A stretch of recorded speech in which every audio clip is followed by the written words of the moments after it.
All right.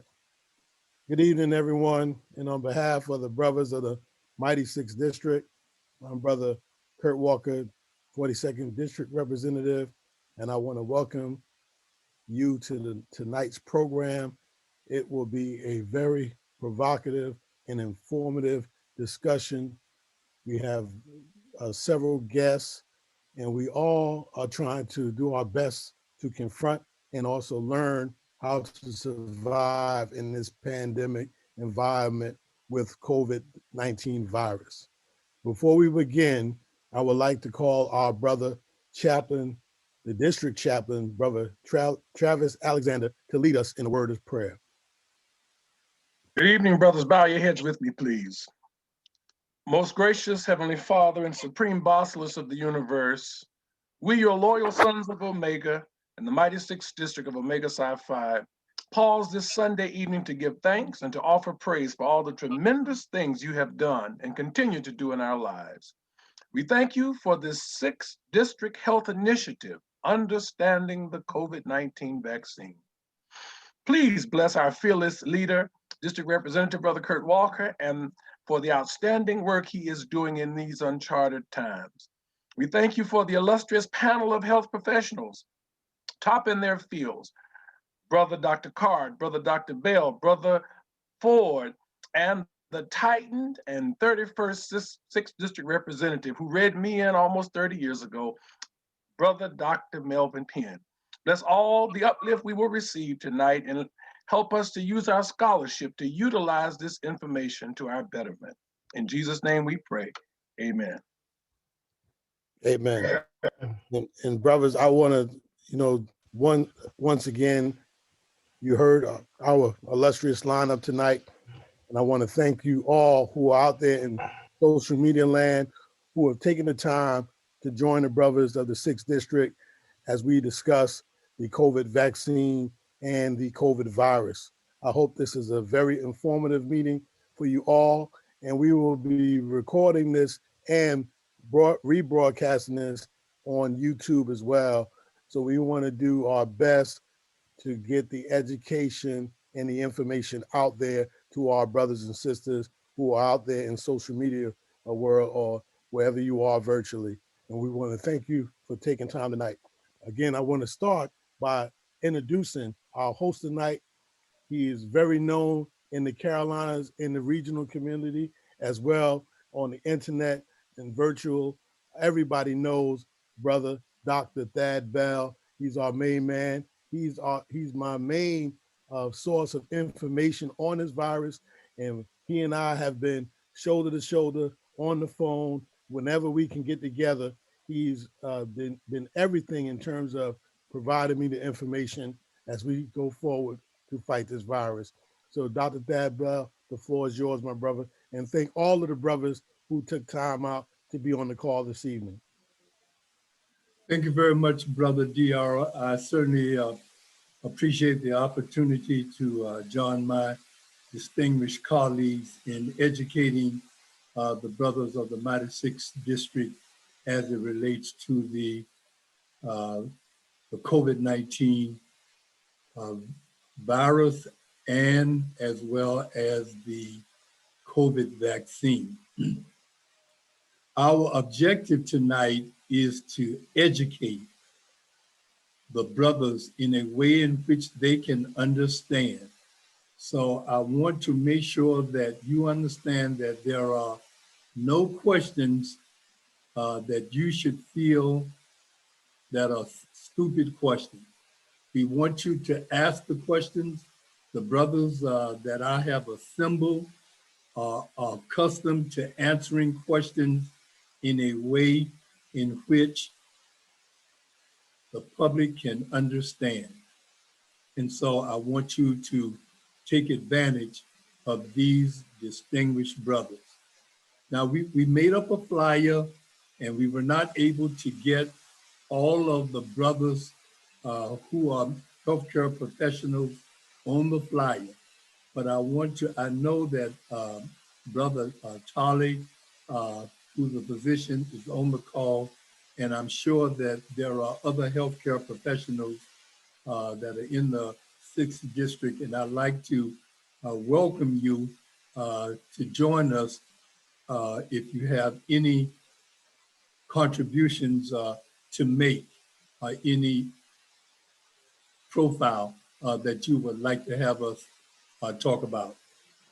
I'm going to start off the conversation by asking Brother Vince Ford. Now, the reason that I'm asking Brother Ford, his credentials are a little bit different from the rest of us, but his perspective is certainly important.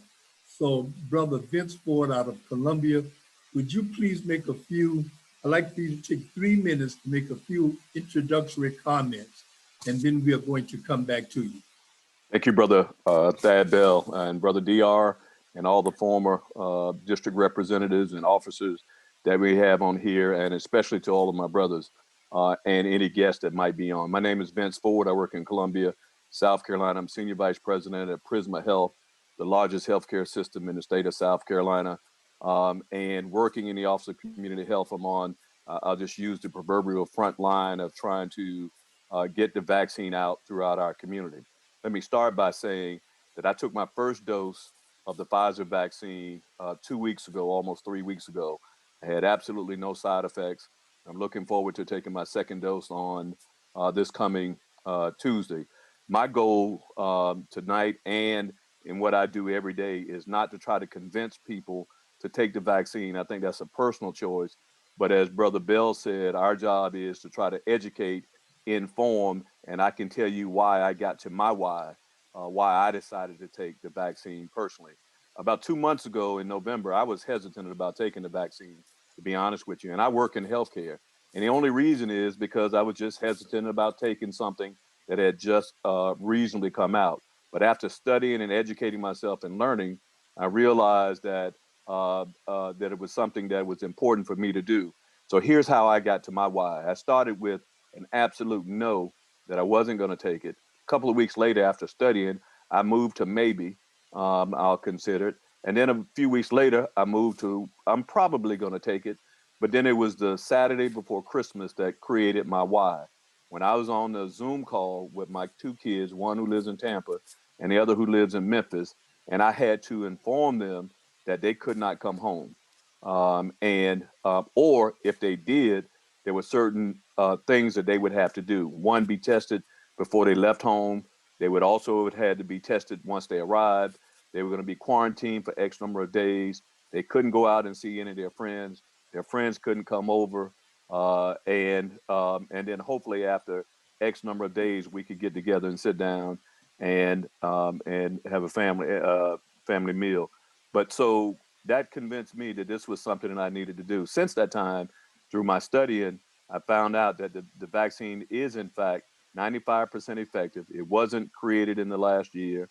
That in fact the 5% that we don't use in terms of it being effective, there was a study done by Duke University that showed that even that 5% was very low in terms of any side effects. And in fact, they had only shown one person who had any severe side effects as a result of taking the vaccine. So my job, we met with ministers of the cloth, pastors and ministers. Virtually, we've met with elected officials. This coming week, I've got a meeting with first ladies of the church, mothers of the church, or healthcare professionals in the church. And so our goal is, again, to get the word out. We just want to educate. And I think Thad said it best as I close out. Please ask questions.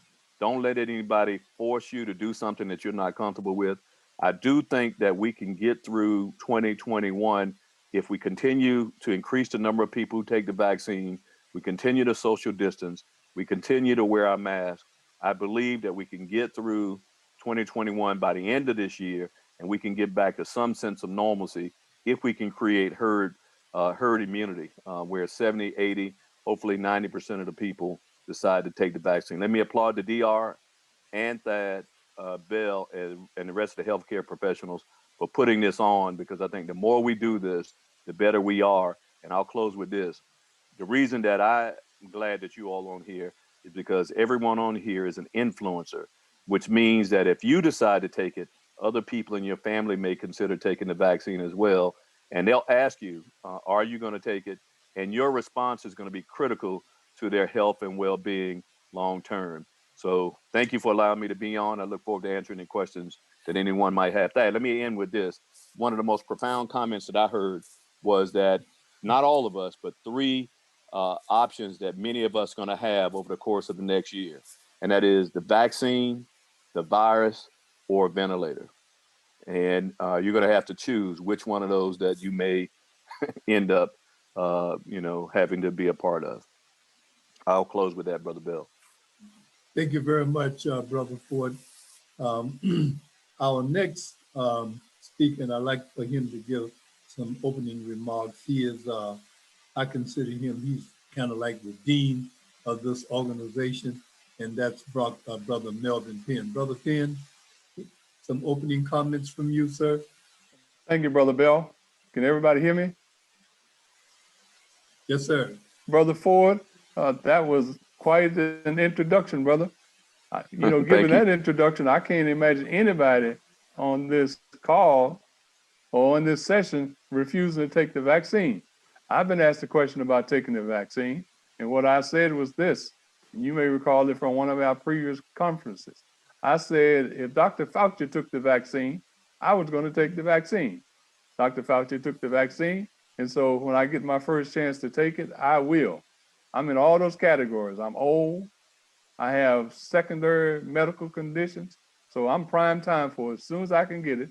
And I told my primary care doctor just this week to put me on his list.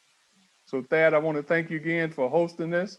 And most of the research I've done on the vaccines, now I don't know anything about the Johnson and the Johnson one yet, but on the two that we have, I think overall it's very safe.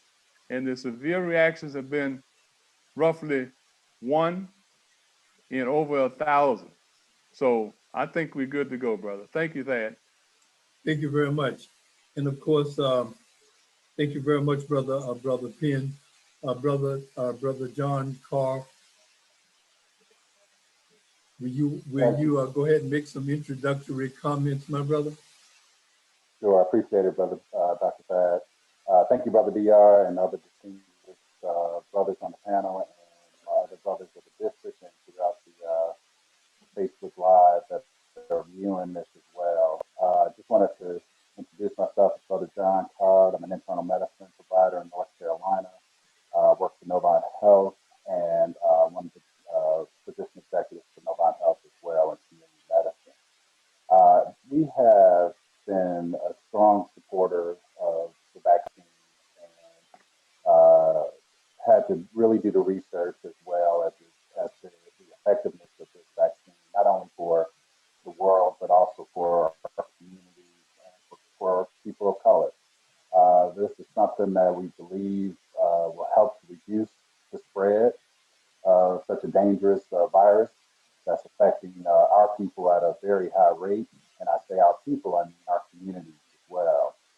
I did receive both doses of the vaccine, completed my second dose approximately 2.5 weeks ago, and really did not have any major effects from it. I will say I might have had slight soreness at the site of the injection the day after, but that was it after that, and have done well with the second dose as well. So we are very excited to be able to talk to you today about the vaccine and vaccination, and hopefully dispel some of the myths throughout the conversation. So as Brother Ford, Brother Penn, and I'm sure Brother Dr. Bell are going to mention, we welcome your questions, and hopefully we will be able to answer them the best of our ability. Thank you, Brother Dr. Thank you very much. Thank you very much, John. We have a brother who's currently at the Medical University of South Carolina here in Charleston. And he was very instrumental in helping to write a letter that was endorsed by the Black healthcare professionals at MUSC. Brother Tarley, you want to make a few comments about the letter and what that letter said? Thank you, sir. The letter we put together was composed or put together by the Black faculty group at the Medical University, and invited the Hispanic, Latino Hispanic faculty members to sign on also. Uh, the purpose of that, the letter, was to strongly encourage the African American community to receive the vaccine and give 10 straight bullet points on why to receive it. It was released. Uh-oh. I was placed on the MUSC website and sent out as a to many organizations across the state through the public relations folks. Did I do that, or did you do that? You Okay, good? okay. So that was the purpose of the letter, to just to strongly encourage, and that the folks in the community said that, hey, the Black faculty at the teaching institution strongly supports this and strongly encourage participation so that we can all get back towards some sense of normalcy, since we are folks of color are more prone or having bad outcome if we do get this vaccine, we do get the virus and become infected. Okay, well, thank you very much, Brother Tolly. I'm going to give a little bit of my experiences. This past weekend, I had two of my patients who were diagnosed with COVID, and they're both being monitored by me and by the emergency room very, very closely. I also want to let you know that I have also had the vaccine. Um, I did the Pfizer vaccine December the 23rd, and then 3 weeks after, I did the second part of the Pfizer vaccine. I did not have any issues whatsoever. And I'm going to go back through the panel again because we want to discuss a little bit about the side effects of the vaccine. I did not have any side effects of the vaccine. The point, though, that I want you to remember is that even though we endorse the vaccine, you still are going to have to do the things that you have heard about, which are called social distancing and etc. I found a very, very nice slide, and I don't, can we put that slide up right now? And if you have a pen, you may want to Google this slide. The name of the slide is called the Swiss cheese model of pandemic defense. The Swiss cheese model of pandemic defense. And that's the model right there. Now, I'm going to just go through this briefly. What this model is showing you is that it's going to require all of the things that you see over the various Swiss cheeses. It's going to require you to wear a mask. It's going to require you to social distance. It's going to require you to use cleansing and disinfectants when it comes to cleaning objects around you. It's also going to require hand washing. Now, one of the things that it does not show, and this is really not the slide I wanted to show, but this is good enough. And the one that I wanted to show and talk to you about is personal responsibility. Personal responsibility. And in the African American community, what that means is that if you are exposed to COVID, you have a personal responsibility to yourself, to your friends, to quarantine yourself. Now, I'm aware, and so are my colleagues are aware, that quarantining in the African American community to some folk can be challenging. Some people will have to make the decision, am I going to quarantine or am I going to go to work so I can get my next paycheck? I get that. I understand that. But I still want you to make every effort to social quarantine yourself, because when you don't, you expose your family member and your friends to the virus. In the community which I live in, South Carolina, I have already heard where, as a result of people not social distancing and people congregating during the Christmas and New Year's holidays, we are now seeing the bad results of that. We are now seeing 2 or 3 family members getting sick and even passing away all at the same time. That comes under personal responsibility. So I just wanted to kind of give you that perspective. I want you to think of the virus as being the final thing that's going to happen. That doesn't mean that we're not going to be able, or we shouldn't be able to do all of the other things before that time. So we're going to need to continue wearing our masks. We're going to, by the way, if they are suggesting to us that the N95 mask is best of all, but wearing something is better than wearing nothing. All right, that's another discussion altogether. So I will stop here, and I like to know and give the opportunity to recognize any other healthcare professionals that may be on the line that would like to give a perspective.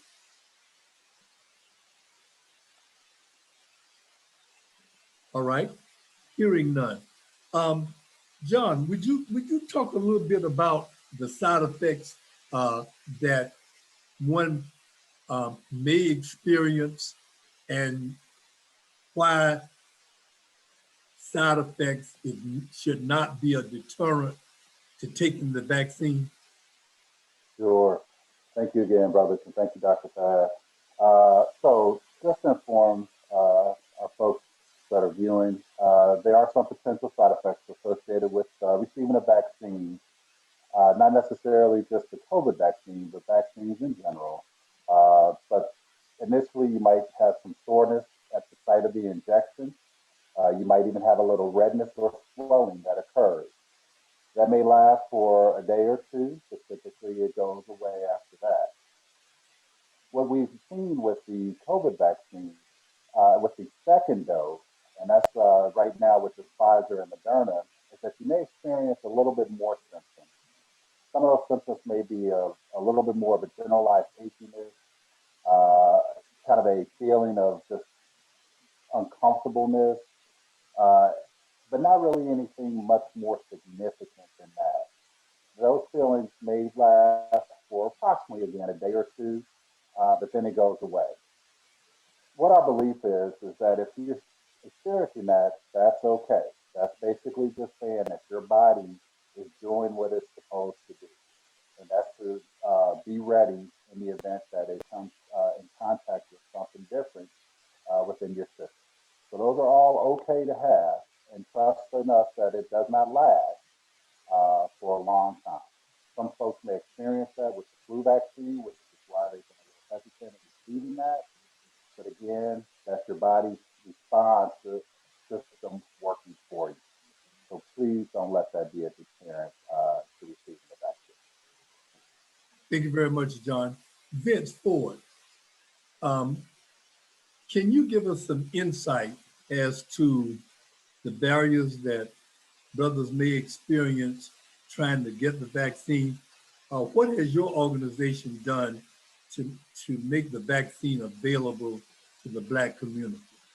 Yeah, Brother Bill, that's a great question. And there have been some challenges. As you all know, this process is run through the CDC, Centers for Disease Control, and through DHEC and or through the governor's office. And so they have made the decisions as to how the vaccine is going to be advanced out in the community. They have a tier 1A, which is primarily for healthcare providers that are close to the bedside or close to COVID rooms. Tier 1B is 70 and above. Each state is different. In some states, you've seen 65 and above, but in South Carolina, it's 70 and above.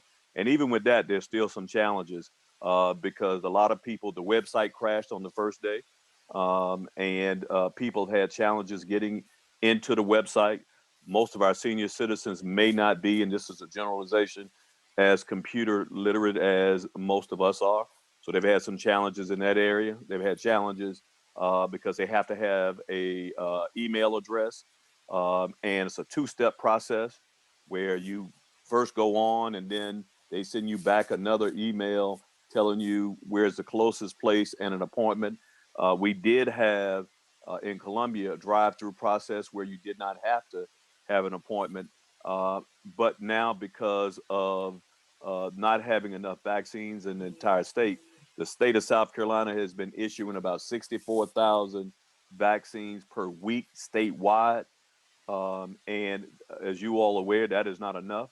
There are about 1 million people in the 70 and above category in South Carolina.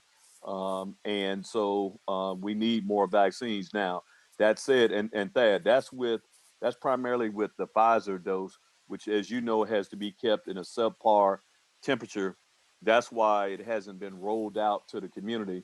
But we're about to start rolling out through our mobile unit to get out to some of the remote areas, to some of the rural areas, to get to some of the African Americans and others that may not have transportation, may not have the appropriate access. In addition to that, you can go to a CVS, a Walgreens, Publix, as well as your FQHCs, and they're going to start to come up with additional sites that are going to try to stem the tide to eliminate that barrier for people wanting to get the vaccine. If you're in Columbia, you can go to USC Gamecock Park, 8 a.m. to 5 p.m. If you're in Greenville, you can go to the Kmart up there. And again, we'll start rolling out the vaccine through our mobile unit, hopefully by mid-February when we open up 1C. Thank you very much. Brother Penn, they've been talking a lot about this variant and this mutation.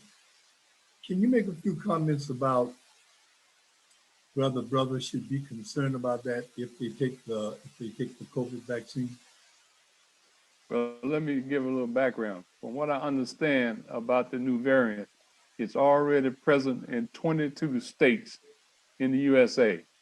Secondly, they believe, based on what I read in the New England Journal, that the current vaccine will take care of the new variant. So that shouldn't be an issue.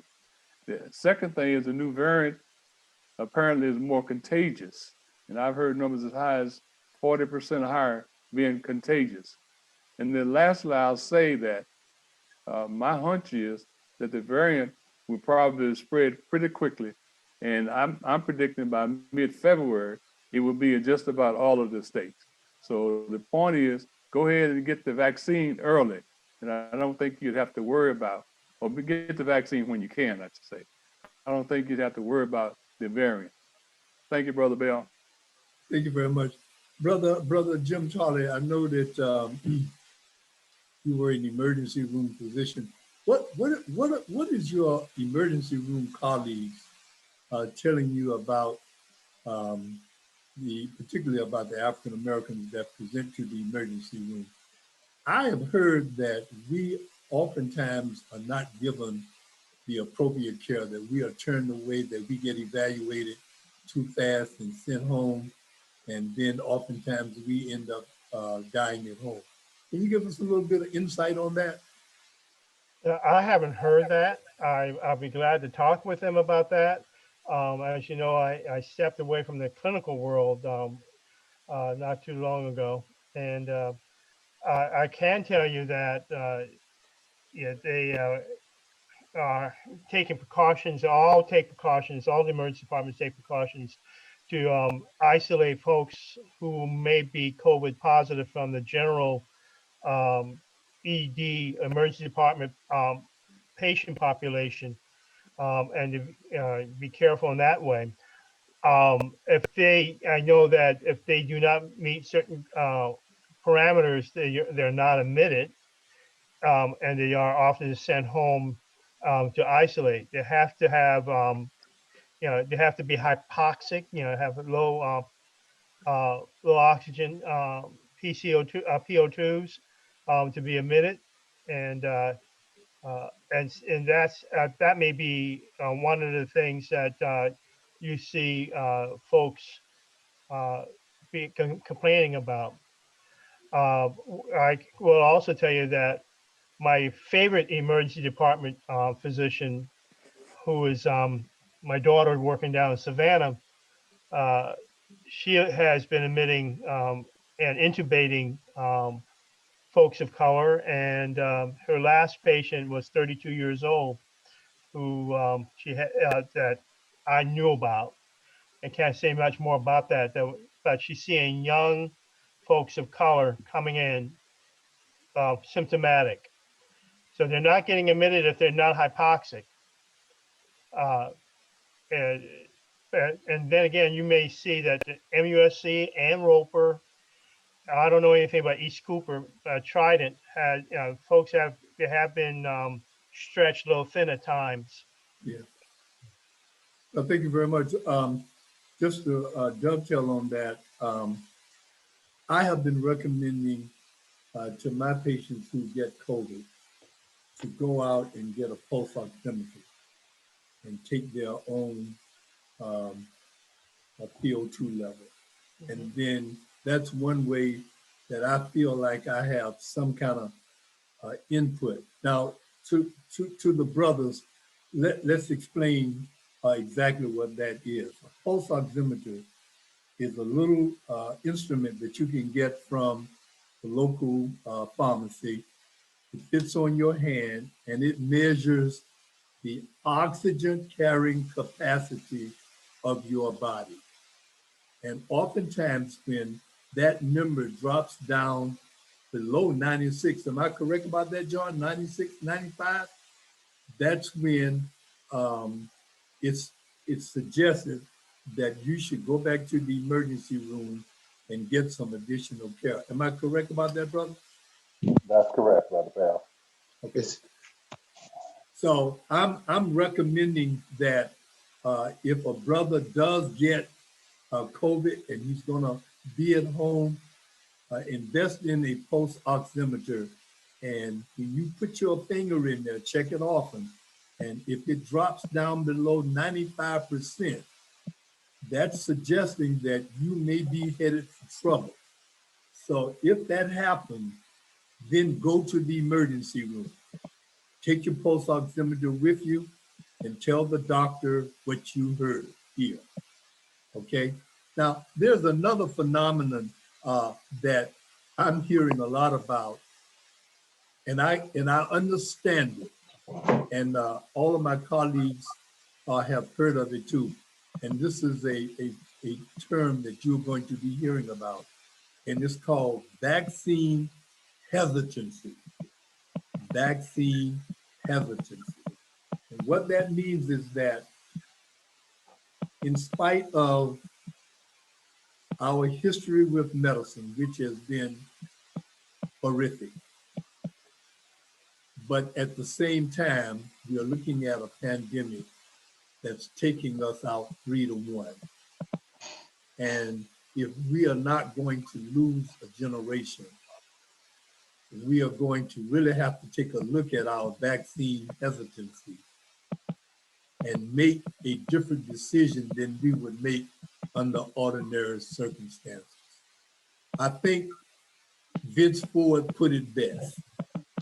You can either have the vaccine, the virus, or the ventilator. The vaccine, the virus, of the ventilator.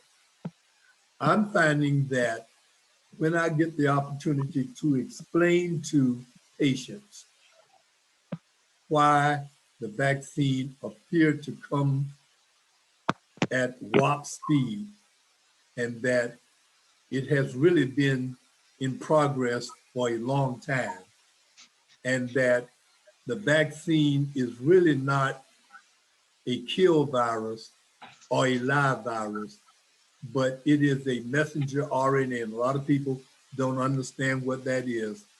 I just like to tell people it's a really cool vaccine that they made in the lab, a really cool vaccine that they made in the lab that actually tricks the body into thinking that it was invaded by the real thing.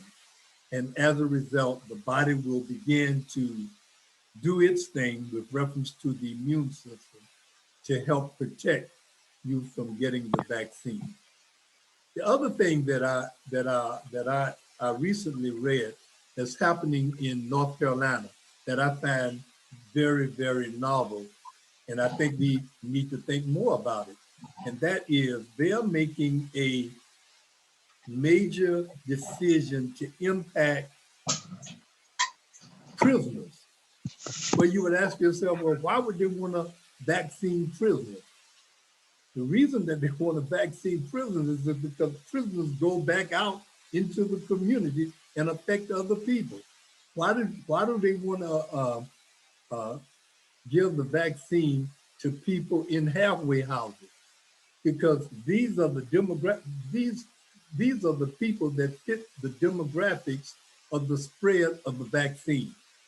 So I think that with that being the case, I think that the Biden administration is really aware, uh, and I think he's getting good input on making sure that the people who really need to have the vaccine to keep the spread of it are going to be taken care of. I read an article today, in fact, that pointed out that the way they have it set up now, it appears to be a good way, but when you think about it, most of the people in those demographics are white people. I mean, when you talk about healthcare professionals, they certainly need to be taken care of, but most of the healthcare professionals are white people. Most of the people that stay in nursing homes, white people. Okay, so our demographics is being left out.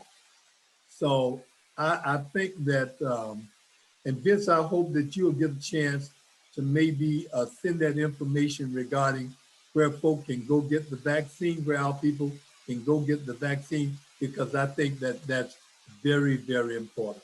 And in order for us to be able to experience a little bit about herd community, I'm going to ask John, would he talk a little bit about herd community and how getting the vaccine will get us there?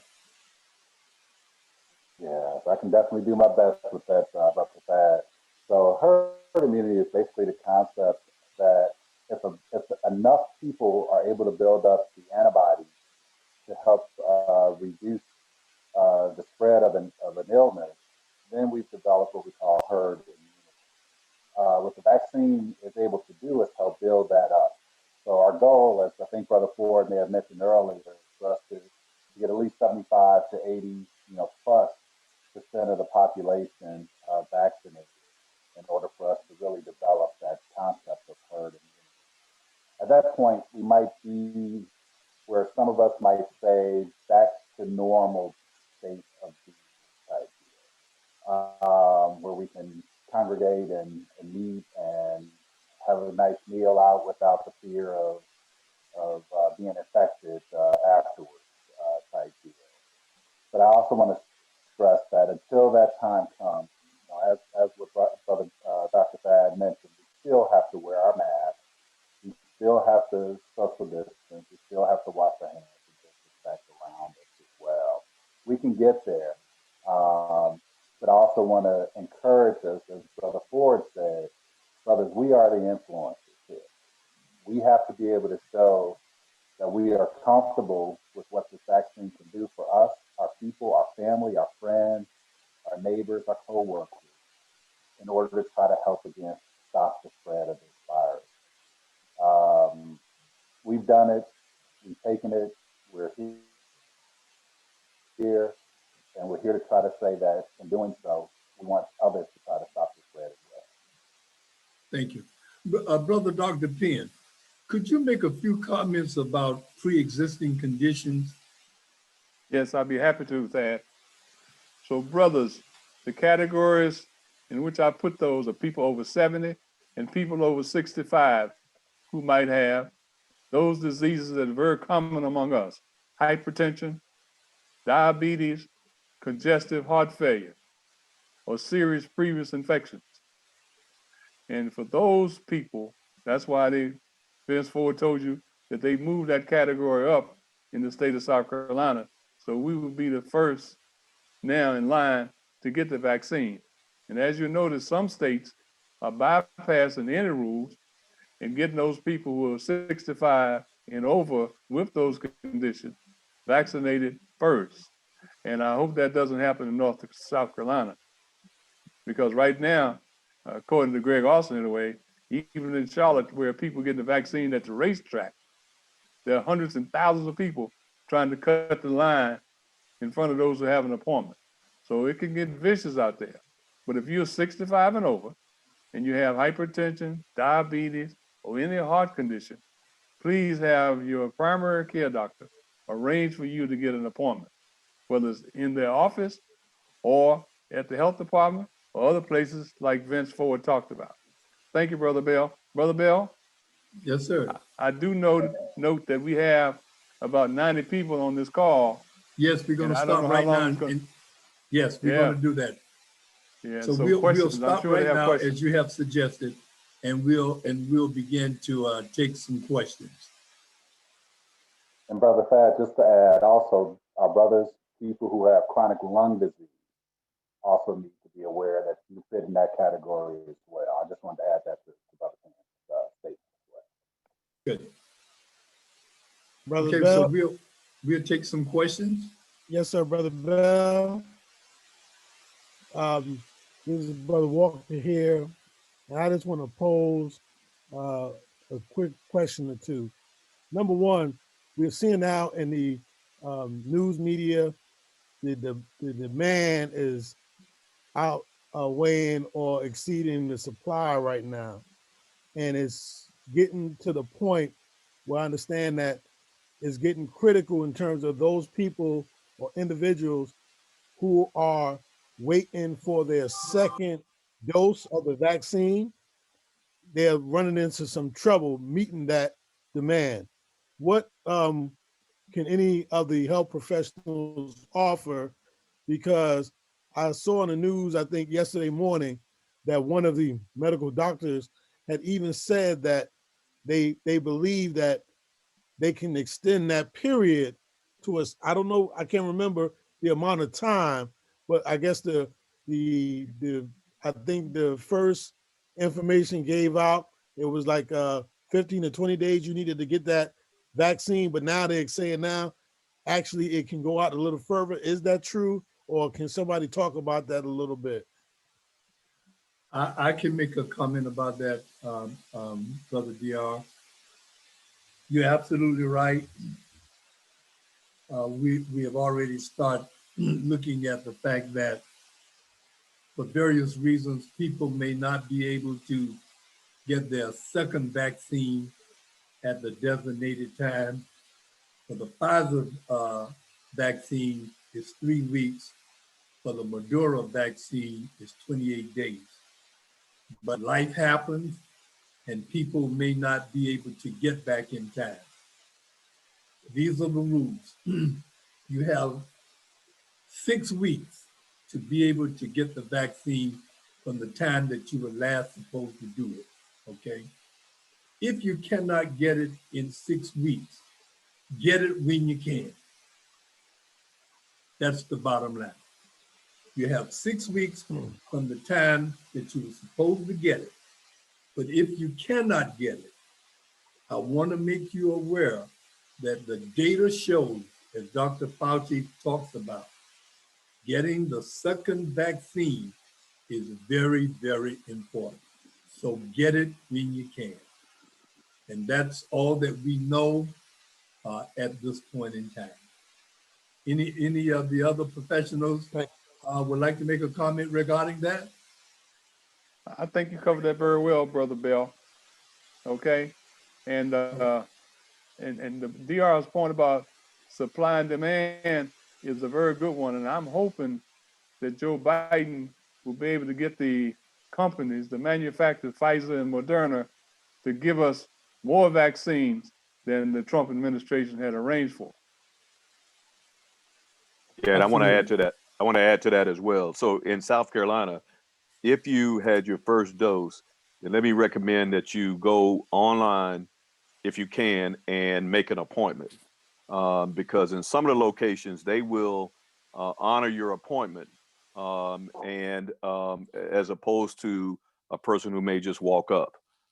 So I know what we're doing at the USC practice facility. We're honoring appointments until we get more vaccines. One of the problems that was mentioned earlier, unfortunately, the previous administration out of DC, under the number of 45, they failed us miserably by not having enough vaccines to be able to go nationwide. And each state has an allocation. If you read in the paper or saw the news this weekend, New York has run out of vaccines. And in some places, some locations have also run out. But it is my hope, and I believe, that we'll start to get more vaccines on a weekly basis so that we can provide not only to those that fit Tier 1B, but also as we start to extend this to Tier 1C as well real soon. Thank you, Brother Ford. We'll take another question. If I also may add, in North Carolina and certain areas, especially with the Novant Health team of folks, we actually have been scheduling appointments for folks to receive their second vaccine. So we've been trying to really be accommodating to that aspect of that, knowing that the second vaccine is really an important one that we need to get into people as well. And as mentioned earlier, as the Department of Health and Human Services is able to release, or as they receive vaccines and release vaccines to us, we're getting out into the community in order to try to help that aspect as well. We actually just had a connection with one of our local churches in both Winston-Salem and Charlotte, where we were able to administer close to 200 vaccines to our community as well. So stay patient is one of the goals that we've been asked to follow. Stay patient. Right. Dr. Bell, we have two questions, one from Brother Danny Brown and one from Brother George McCoy. Brother Danny Brown, go ahead and unmute yourself. Okay. Good evening, Brother Bell. How are you doing? I'm doing fine, sir. How you doing, brother? Doing fine. I'm gonna make mine quick. I know we have the 3 different vaccines, and my question is, with the first 2, Pfizer and Moderna, you have to have 2 doses. And it's my understanding with the one that's Johnson, you have to have 1 dose. What's the difference between the first 2 that's requiring you to have the 2 doses and the last one that's just requiring you to have the 1 dose? That's the first part of my question. And then my second part of my question is there a shelf life for these vaccines? Like for instance, here in North Carolina, I've been hearing that like some of the smaller facilities are getting large quantities of the doses, but they aren't getting the patients to come in to actually get the vaccine. So is there a shelf life to any of these various types of vaccines? I can answer that question, but Brother Penn, you want to answer that question? You go ahead, Brother Bell, and take that one. Okay. Well, in answer to your first question, there's literally no difference between Pfizer and Moderna. Okay. Now you made a statement. You said that there were 3. There are only 2 vaccines that have been approved by the FDA. The one that you mentioned that will be made by Johnson & Johnson has not been approved. It's likely that it's going to come up for approval in another 2 weeks, but it has not been approved yet. The difference between the two, they both will do the same thing. I guess the best way to explain it to you is, you know, you have a Cadillac and you have a Buick. Both will get you to Columbia, but one will get you there a little more comfortable than the other. So they both will do the same thing, but they're made by different people. So and based on what I recently read, even if Johnson & Johnson gets their vaccine approved, I've been told that they're going to have to really gear it up. They have some vaccines that are made, but they are not enough to accommodate the situation that we find ourselves in at this time. But the bottom line to your question is that Pfizer and Moderna are basically the same, 95% efficacy. The shelf life, that's a good question. The shelf life can be extended as long as the vaccine is kept in the appropriate environment for which it was designed to be kept. I remember reading just a couple of weeks ago that a pharmacist took the Pfizer vaccine out of the appropriate environment and started giving it to people, and somebody reported him. And the reason that he did it because he didn't believe in vaccine, interestingly enough, and he's been arrested for that. But that's the short answer to your question, my brother. Any other questions? Brother Bell, this is Brother McCoy. Yes, Brother McCoy. I'm looking for some help to get my mother-in-law the shot. She is 101 years old. She lives in the Georgetown County in Andrews, South Carolina. She is in a wheelchair and it's hard to get her into a vehicle. Is there some way that we can get her, somebody to come to the house to give her a shot, or does she have to go into an office? I tell you what, Brother McCoy, I'd like to talk to you offline about that, and I'll make some suggestions to you. I know that the Franklin C. Fetter Health Center has been very accommodative in taking care of situations like that. But let's talk offline, because I've had that conversation, a similar conversation with some other brothers and some other patients. Okay. By the way, I know that what time are we supposed to finish? We can go as long as we need to. We can, man, as long as the brothers feel the spirit, we can keep going, my brother. Okay. One of the things that we have not talked about, and I think is important, and I know this is important to you, Brother DR, and that is the coronavirus and young people. The coronavirus in our younger brothers, our undergrad brothers, and our younger brothers, because so much attention has been given to making sure that the vaccine is given to older people. And that is correct, it should. But I don't want to leave out the fact that younger people are getting the coronavirus and they are having, even after they get well after the 14 days, they can become long haulers. Brother John Carl, I know you're a practicing physician and you and I have already talked about it. Can you make a few comments about long haulers? Yes, I'm here, brother. Dr. Bass. So unfortunately, long haulers are much longer than you anticipate. frame of what we considered a 10 and previously 14 days. So unfortunately, can't identify who's more at risk. Okay, Brother Carr, we are having some difficulty. Brother Carr, we're having some difficulty understanding you. So I'm going to take the question. Can most people hear me?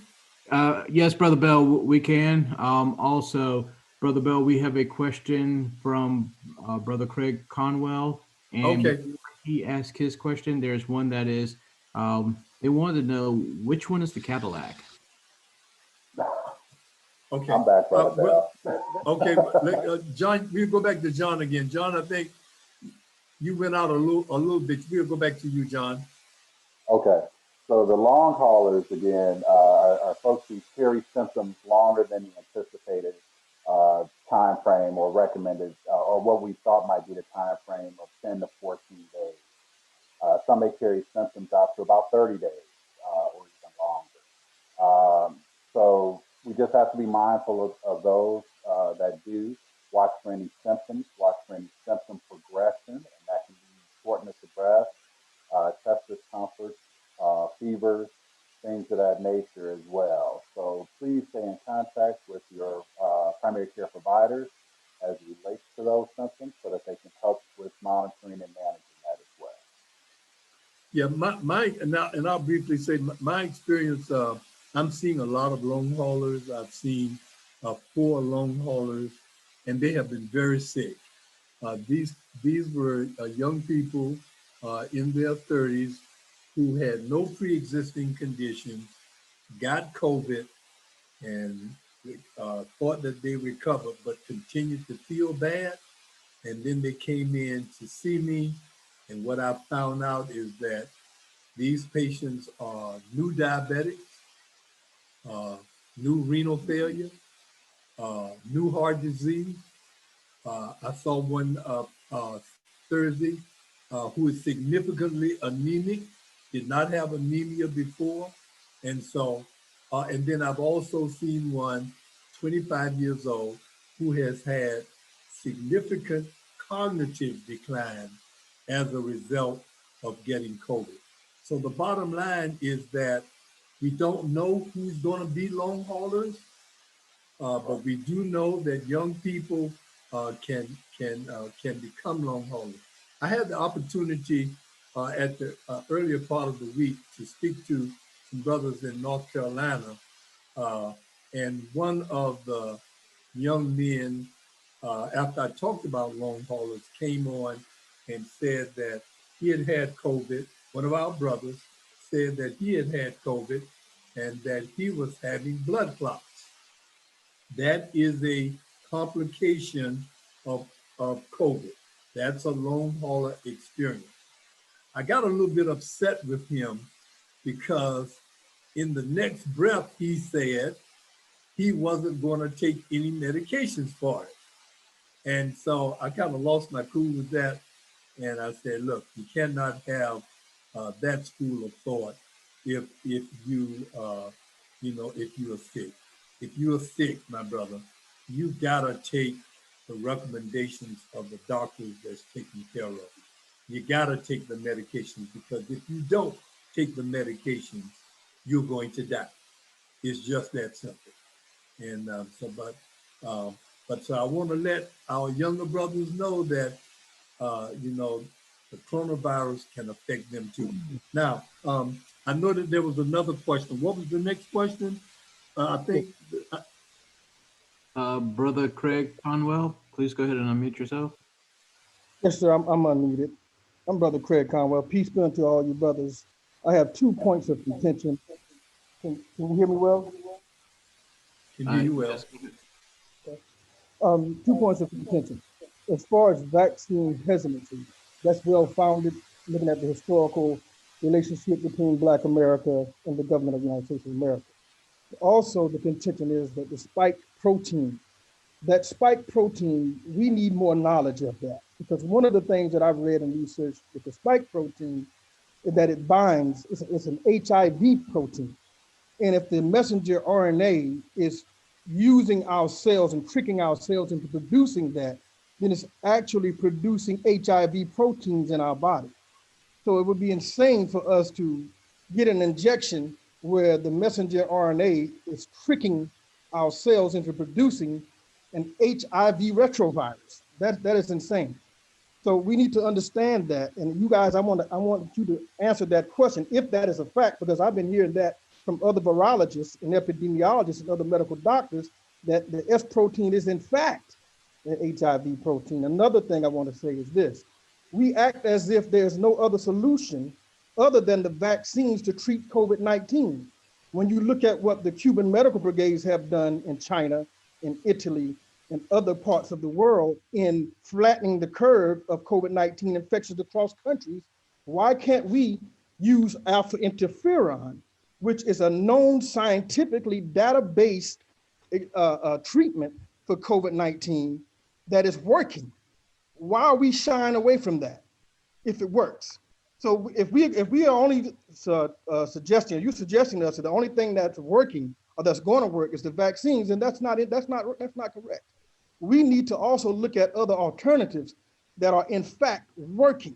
I've been taking alpha interferons myself since May. Never been infected, don't even worry about it. And I've also given it to others, and they've been treated with it successfully. So I think that our Black medical doctors, particularly the NMA, need to look at doing clinical trials with alpha interferon in the Black community instead of allowing Pfizer and Moderna, which is a military defense contractor, to give us vaccines for our people when we know we've suffered at their hands historically. It doesn't make any sense. The president of Zambia in Africa got his scientists and his doctors to look at any vaccines that the Western world wants to put in his country and in the continent of Africa. We have Black scientists and doctors all over America. Why are we allowing folks to give us a vaccine that we have not looked deeply into and studied to make sure that it's effective and efficient for our bodies? Because we know the historical fact is they have been killing us with vaccines. So we have to wake up, brothers and brothers. We just can't accept people's words. I'm not one to accept anybody's word. You have to prove to me, and this is my life on the line and your lives on the line. We have to make people prove to us the efficacy of these vaccines before we so willingly just take it based on their word. That's my point of contention. Well, thank you very much for your point of view, my brother. Any of the panelists want to react to that? I can, but certainly we'll give the opportunity of my colleagues to react to it.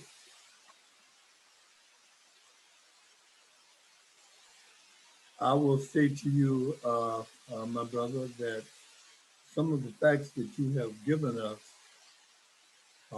respectfully are incorrect. You made a suggestion that we have not done clinical trials. Don't have time to get into a whole lot of it with you, but we have done clinical trials. You made a suggestion that the doctors who have been involved in making this vaccine are not aware of what's going on. If you are familiar with the doctors who have been responsible for playing a major role in the vaccines, we've had many African-American physicians as well as immigrant physicians from all over the world. I have read a lot about how the vaccine was made, and I have not read the same literature that you have read as it relates to HIV. The information that you gave regarding the protein and how it was made, I've not read that scenario as well. I can tell you that in the medical profession, we operate by evidence-based medicine. We have people from all over the world looking at the same problem and looking at the same issue and coming to a conclusion. The other thing that I'll mention to you and then I'm going to move on, is that the vaccine to date has been given to over 5 million people, and it has only been reported, only less than 100 have reported any major side effects. The other thing that I would remind you is that if you work in a hospital or in an ICU, and if you see the number of African Americans, particularly, who have been dying from COVID, I think you would be impressed with what you are seeing. So I appreciate your comments. I don't agree with them, but I certainly respect your opinion, and I would encourage people who are going to doctors. By the way, are you a physician or what's your background, sir? Not a physician at all, but I am a concerned citizen. I'm a human Okay. being. Okay. But I do Okay. have various conversations with a lot of physicians and variety Okay. of topics. Okay, my brother. I appreciate that. Hey, Thad, I want to add something too. Okay. All right. Go ahead, then. Yeah, Craig, I don't disagree with some of your comments, and we all have to be real. There is vaccine hesitancy out there because of some of the historical issues that our community has faced. That's real, and that's something that none of us should run from. Tuskegee is real. Some of the health disparities are real, and they're legitimate. And I'm glad it was going to be a part of my closing comments, but I'm glad that you raised it because I think it's something that we should not run from in forums like this. We should talk about it and openly talk about it. Here's what I think is part of the difference, though. With the Tuskegee situation, and you didn't mention Tuskegee, but you did mention historical issues. Tuskegee, they injected syphilis in African American men. That was unconscionable, and that should never have occurred, especially when they had the cure right there that they could have administered. In this situation, the black, as I'm witnessing black and whites being given the same vaccine out of the same vials. And while I appreciate hesitancy, we do believe, based on the science, that this is an effective strategy to provide 95% efficacy to protect us. And that other 5%, as has been studied, has been so low in terms of some of the complications. I'm not a medical doctor, so I can't get off into the protein and all the interferon stuff that you mentioned. But I appreciate your comment about hesitancy. It's real, and that's why I open my comments up with this is an individual decision, and I don't believe that our fraternity. I don't believe that as a family member that I've told my own son that's his choice. I can provide you with the information, but you're right. You're a human being and you've got to make your own individual decisions. I have a lot of appreciation for that. I took it because I believe it's the right thing to do that's going to provide me with a protective factor. I'll close with this, and that is I asked one of my cousins in Boston, I asked him, I said, have you been to the doctor lately? Because he had some of the same hesitancy comments. I asked him, had he been to the doctor lately? He said, yes. And I said, for what? He said, for high blood pressure. I said, okay. I said, did they give you meds?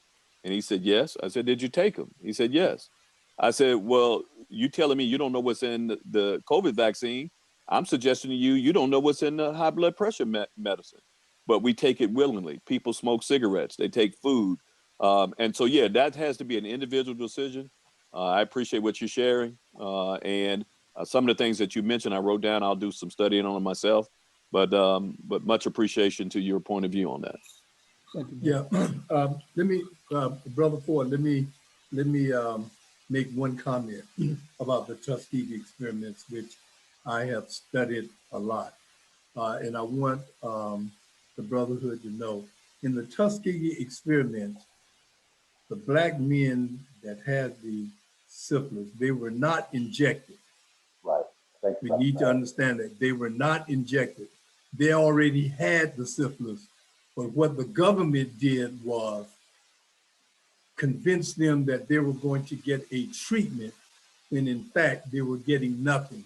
And the government watched the progression of the disease as those men got older. So it's a common misconception that the government injected those men with syphilis. That's not the case. It happened in Macon County, Alabama. At that point in time, the prevalence of syphilis was very, very high in that county. And that's why the government went there to study it, because we did not have a treatment for syphilis at the time. And interestingly enough, as an interesting historical fact, the Black men who were encouraged to participate in the study, they were encouraged to participate in the study by an African-American nurse. I don't know whether you all know that or not. An African-American nurse was responsible for encouraging them to participate in the study.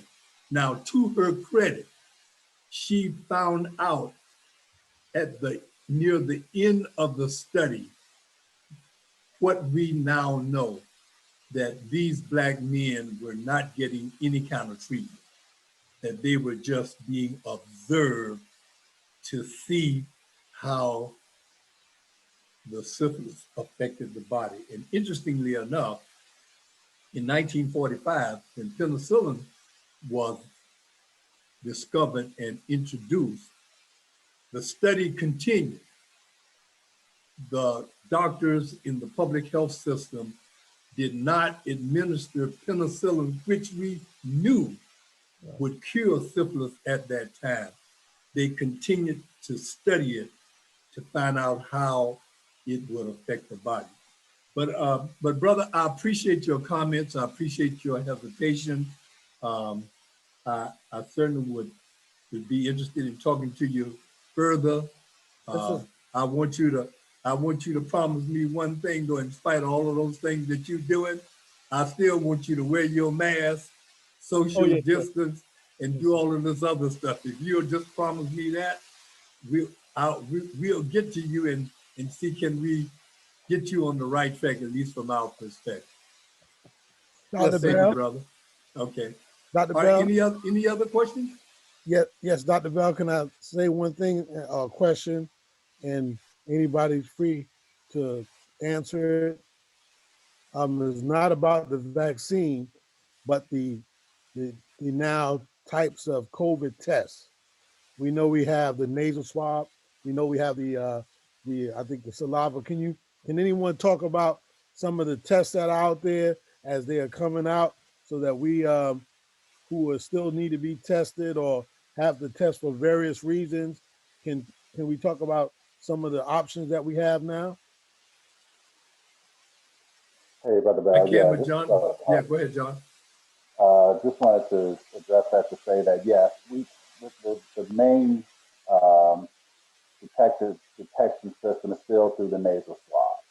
So that's still the best way for us to really identify if someone has been infected with COVID-19. As relates to the saliva testing, still somewhat controversial in the use of the saliva test. It is not as sensitive or specific as the swab is. And there are two different types of nasal swabs. There's the rapid test and there's the one that we call the send out test. The rapid test is not as sensitive as the one that we actually send out as well. So that's the one that takes about 3 to 5 days to get a result back. So if you have a rapid test and it comes back positive, or if it comes back negative, let's say, and you are having symptoms, I would recommend you show back up at a testing site and ask for the actual send out test. And that way you'll have a better confirmation of that as well. As far as the antibody tests that are being performed, all that really speaks to is that at some point in time you were infected with COVID-19 and have developed some antibodies at this point. It does not say anything as to currently infective or even truly immune at this time. So I don't want folks to get an antibody test, show that they have antibodies and feel like they're good to go. That is not the case. You still have to be very cautious about everything as well. And we just want to encourage our brothers to make sure that you are aware of that. let me add on to that. There's some places now using batch testing, so they can get kids back in school. They're doing batching of saliva, and then they if that batch is negative, then they go by that. If one is positive, then they go back to that whole group who submitted that saliva and then test them individually. This is being especially down in Washington State, and they're trying to get back to the schools over there. Um, if you do, you get vaccinated, or you do have have the virus and have this the disease, and do develop antibodies with the vaccine, there is still the potential for you to be give antigens through your nasal passages, through your breath. So you still need to wear that mask, even though you get vaccinated, even though you may have had the disease. Your body can have fought it off, but you can still be having it in your upper airway and give it to somebody else. So you still need to be wearing that mask. I usually double mask when I'm at church, or when last time I had to go to New York. I've been tested 3 times in 45 days. Yeah, see, as Brother Card said, yeah, they say it's 3 to 4 days. For me, it takes about 24 hours through the nasal swab, less than 24 hours to get those results back. Thank you very much. Any other questions?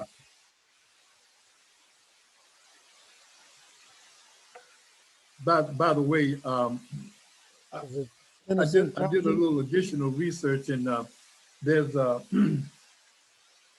it hasn't been approved yet, but there will be a new mask that will be coming out that will have a mechanism on it that will turn a certain color if you have been exposed to someone with COVID. So be on the lookout for it. It's being developed right now. It will have a little, I guess it would be similar to the test that we use when we check out blood in people's stool. This test will be something similar to that, but when you are exposed to someone who's breathing COVID, the little strip will turn a certain color, letting you know that you've been exposed to someone. So just be on the lookout for that. We'll take any additional questions. Yes, we have one from Brother Tennyson Johnson. Brother Johnson, go ahead and unmute yourself. Brother Johnson?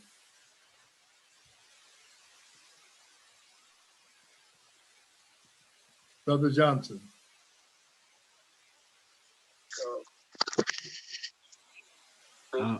Hey, Brother Bell, I'm having PC problems, so Brother McCoy is monitoring. Okay, can you hear me now? Brother Tennyson Johnson. Okay, we can hear him now. We can hear him now. Okay, I just wanted to say that I have really enjoyed the presentation and the speakers. Okay, I'm sorry. Information. I got another call going on, and they were asking for.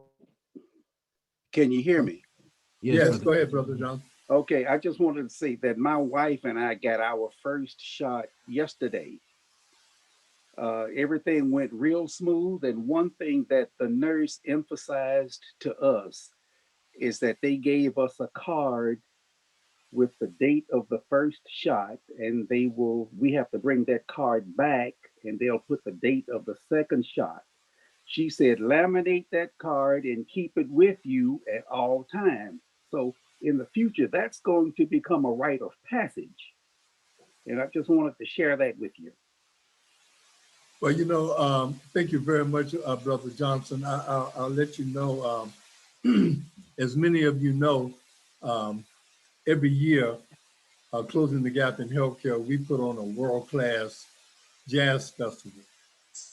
And just this past week, I had some discussions with our partners in city government, and we are thinking about making it a rule that in order for you to attend the jazz festival, you have to show that you have had the vaccine.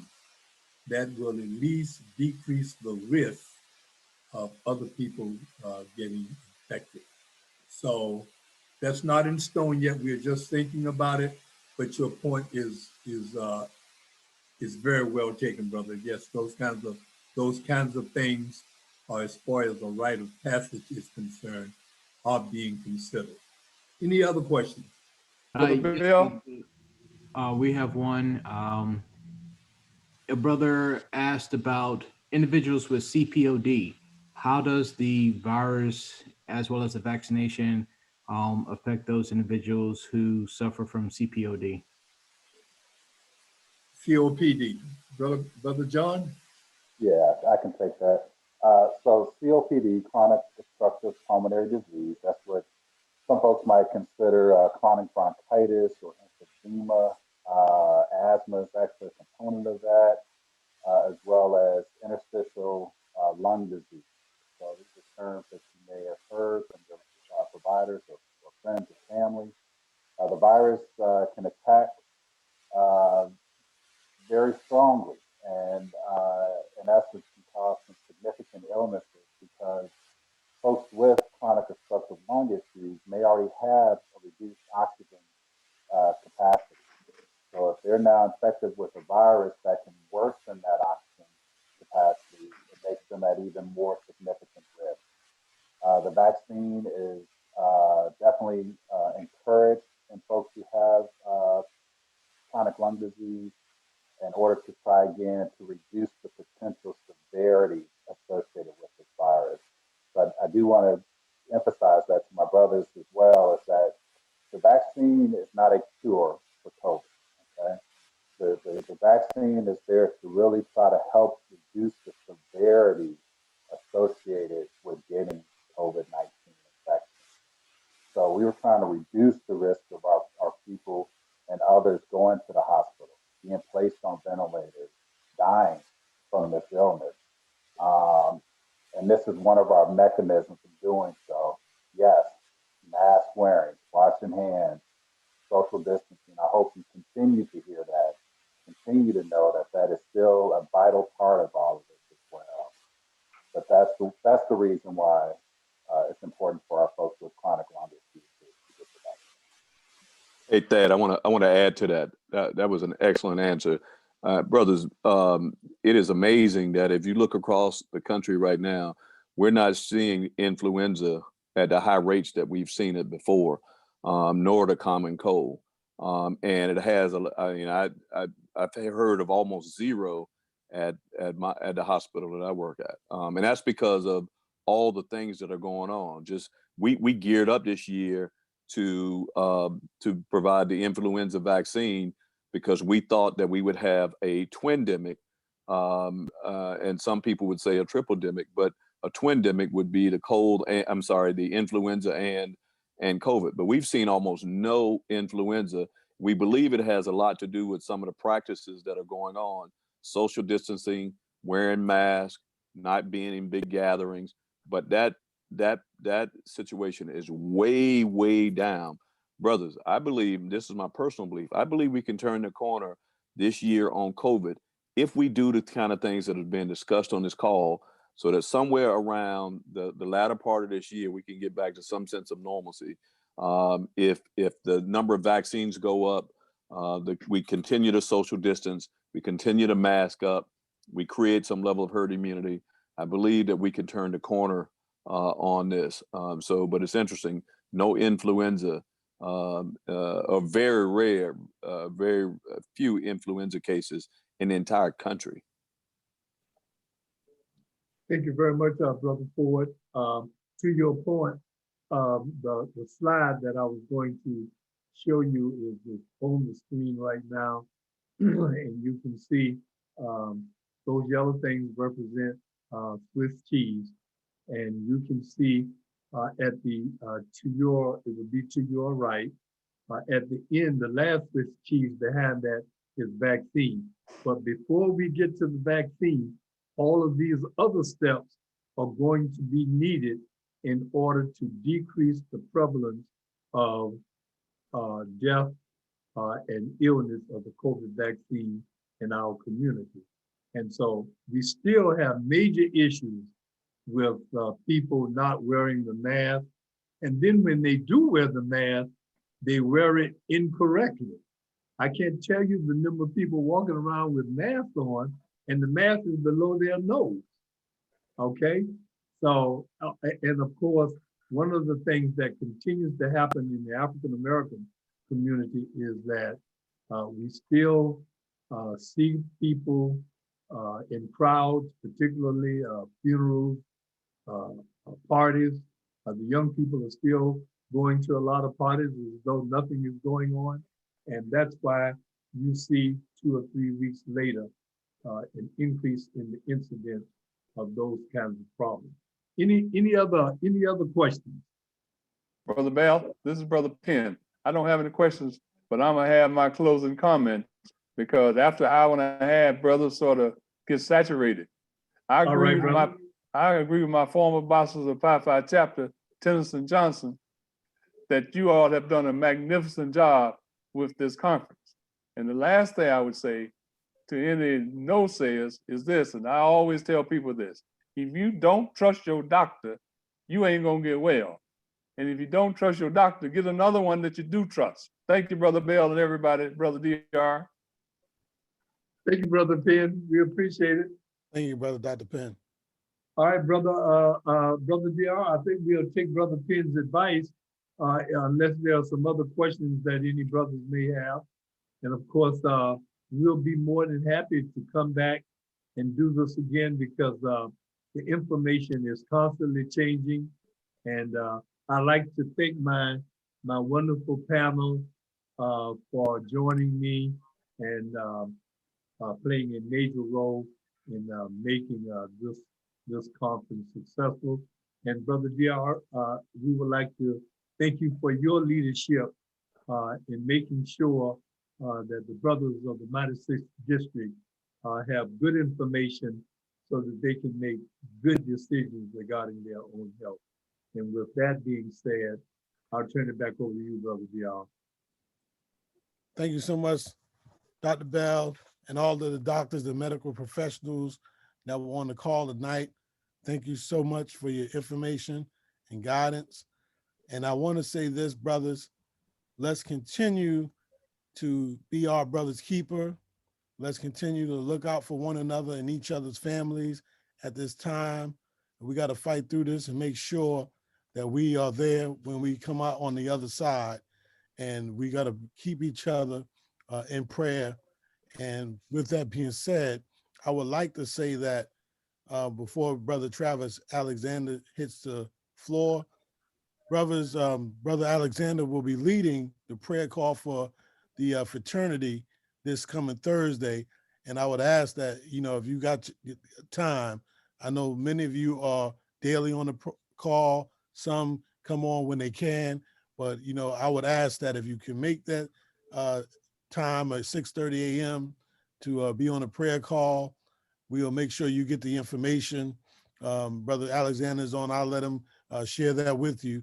But we need to make sure that we stay prayed up at this hour and on these days that we have this fight ahead. And so I'm on the call, and daily, brothers, if you've never been on a prayer call, it is a sobering experience. It is a time, and I think I want to reflect on the email that I got just the other day from Dr. Penn, and he was saying that, on that particular morning, it was a whole lot, man, of people being affected and impacted. And what's going on? We got to make sure that we can do what we can in terms of the things we learned tonight to stay safe, to keep from being infected, and to keep from spreading the unknown virus. Some may be asymptomatic. And so we have to do what we have to do to make sure we're in the game on this.